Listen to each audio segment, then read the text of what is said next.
Fast food ಪ್ರಿಯರೆಲ್ಲರೂ ಕೂಡ ನೋಡಬೇಕಾಗಿರುವಂತಹ story ಇದು. ಯಾಕಂದರೆ ಫಾಸ್ಟ್ ಫುಡ್ ತಿಂದರೆ ನಮ್ಮ ಜೀವಕ್ಕೆ ಹಾನಿಯಾಗಿರುವಂಥದ್ದು ಖಂಡಿತ. ಕಾರಣ ಅತಿಯಾಗಿರುವಂತಹ ಫಾಸ್ಟ್ ಫುಡ್ ಸೇವನೆಯಿಂದ 11ನೇ ತರಗತಿಯ ವಿದ್ಯಾರ್ಥಿನಿ ಅನಾರೋಗ್ಯಕ್ಕೀಡಾಗಿ ಸಾವನ್ನಪ್ಪಿರುವಂತಹ ಆತಂಕಕಾರಿಯಾದಂಥ ಘಟನೆ ನಡೆದಿದೆ. ಈ ಘಟನೆ ನಡೆದಿರುವಂಥದ್ದು ಉತ್ತರ ಪ್ರದೇಶದಲ್ಲಿ. ಮೃತ ವಿದ್ಯಾರ್ಥಿನಿಯನ್ನ ಅಹನಾ ಎಂದು ಗುರುತಿಸಲಾಗಿದೆ. ದೀರ್ಘಕಾಲದ ಅನಾರೋಗ್ಯಕರ ಆಹಾರ ಪದ್ಧತಿಯಿಂದ ಅಹನಳ ಆರೋಗ್ಯ ಸ್ಥಿತಿ ತೀವ್ರ ಹದಗೆಟ್ಟಿತ್ತು. ವೈದ್ಯಕೀಯ ತಂಡದ ಪ್ರಕಾರ ಆಕೆಯ ಕರುಳುಗಳು ಒಟ್ಟಿಗೆ ಅಂಟಿಕೊಂಡಿದ್ದವು. ಜೀರ್ಣಾಂಗ ವ್ಯವಸ್ಥೆ ಸಂಪೂರ್ಣವಾಗಿ ಹಾನಿಗೊಳಗಾಗಿತ್ತು. ಆಕೆಗೆ ಶಸ್ತ್ರಚಿಕಿತ್ಸೆ ಮಾಡಿದರೂ ಕೂಡ ಪ್ರಯೋಜನವಾಗಿಲ್ಲ ಎಂತಾರೆ. ನವೆಂಬರ್ 28ರಂದು ಅಹನಾ ತೀವ್ರ ಹೊಟ್ಟೆ ನೋವು ಎಂದು ಹೇಳಿದಾಗ ಹತ್ತಿರದ ಆಸ್ಪತ್ರೆಗೆ ಕರೆದೊಯ್ದಾಗ ವೈದ್ಯರು ಹೆಚ್ಚಿನ ಚಿಕಿತ್ಸೆಗೆ ಕಳುಹಿಸಿದರು.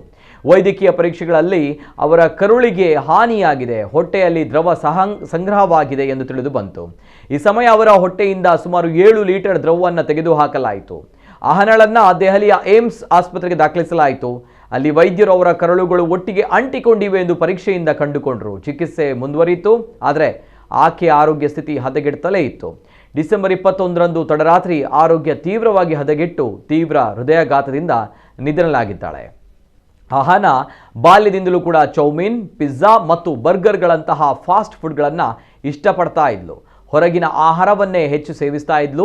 ಮನೆಯ ಆಹಾರ ಆಕೆಗೆ ರುಚಿಸ್ತಾ ಇರಲಿಲ್ಲ. ಈ ಅಭ್ಯಾಸ ಅಂತಿಮವಾಗಿ ಗಂಭೀರ ಆರೋಗ್ಯ ಸಮಸ್ಯೆಗೆ ಕಾರಣವಾಗಿದೆ.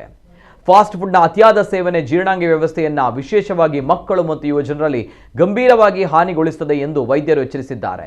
ಈ ದುರಂತ ಘಟನೆ ಚಿಕ್ಕ ವಯಸ್ಸಿನಲ್ಲೇ ಅನಾರೋಗ್ಯಕರ ಆಹಾರ ಪದ್ಧತಿಗಳು ಮಾರಕ ಪರಿಣಾಮಗಳನ್ನು ಬೀರ್ತವೆ ಎಂಬುದಕ್ಕೆ ಎಚ್ಚರಿಕೆಯ ಕರೆಗಂಟೆಯಾಗಿದೆ.